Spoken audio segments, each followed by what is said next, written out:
It's official! Los Angeles Lakers nakuha na nga po ang pwesto sa play-in bilang top 8 matapos nilang matalo ang New Orleans Pelicans. Sa naging laro nga po mga ka-one stories, maagang nakuha ng Lakers ang kalamangan matapos ipakita ni LeBron James at Anthony Davis ang totoong playoff mode. Nagtala nga dito ng 108 points ang best 5 ng Lakers para tumbahin ang Pelicans. Sa ngayon, maglalaban muli ang Pelicans at ang Lakers para sa top 7 para makalaban ang defending champions na Denver Nuggets. Pero mukhang iba ngayon ang gumalaw ang playoff Lakers. Ipapaliwanag nga natin ngayon kung gaano nag-iba ang laro ng Lakers papasok sa NBA playoffs. Tara na talakayin natin yan at pag-usapan na rin ang tapatan ng Minnesota Timberwolves at Phoenix Suns. Mukhang masusubukan dito ang isang Anthony Edwards. Pero bago yan, please don't forget to hit the notification bell at mag-subscribe sa akin channel.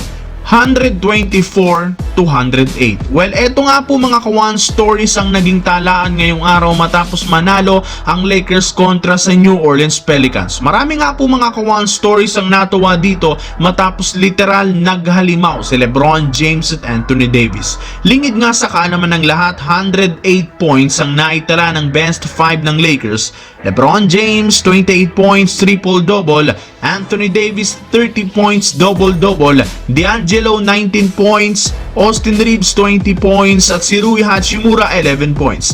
Eto na rin naman ang sinasabi ng Lakers na kailangan nilang gawin ang lahat para makapasok sa playoffs. Sa naging laro nga po mga ka-one stories, ipinakita ng Lakers ang literal locked in na sila papasok sa playoffs. Sa first half, todo kayod si LeBron James at nagsilbing facilitator ng team. Imagine, 13 assists sa first half lamang. Ganito mismo dinideliver ng maayos ni LeBron ang bola sa kanyang makakampi. Nakita nga natin dito kung gaano kalakas ang Lakers kapag nagseryoso. 70 plus points sa first half ang naitala nito para makuha ang momentum sa pagsisimula ng second half. Kahit nga si Rui Hachimura nagbe-benefit sa bawat pasa ni LeBron sa ilalim. Eto na nga ang nagagawa kapag si LeBron James ang naging point guard ng team. Dagdagan mo pa ng parehong pag-step up ni na Austin Reeves at D'Angelo Russell. Napakainit na shooting ang naipakita dito ng Lakers.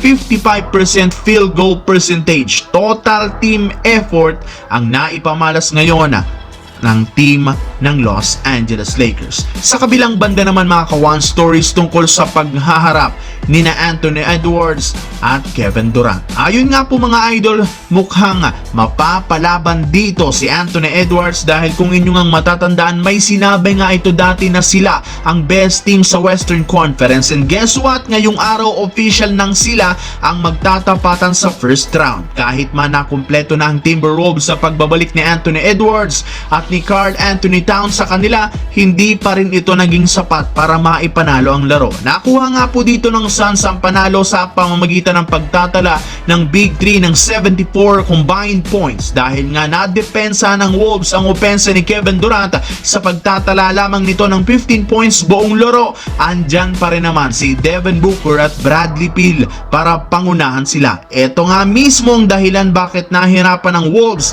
na pahintuin ang opensa ng Suns. Sa lagay ngang ito, magkakaproblema si Anthony Edwards at ang Timberwolves dahil halos lahat ng Phoenix Suns kayang magtala ng malaking puntos. Literal, masusubukan dito ang pinagsasasabi noon ni Anthony Edwards. Kayo mga ka-one stories, kampihan na Phoenix Suns o Minnesota Timberwolves?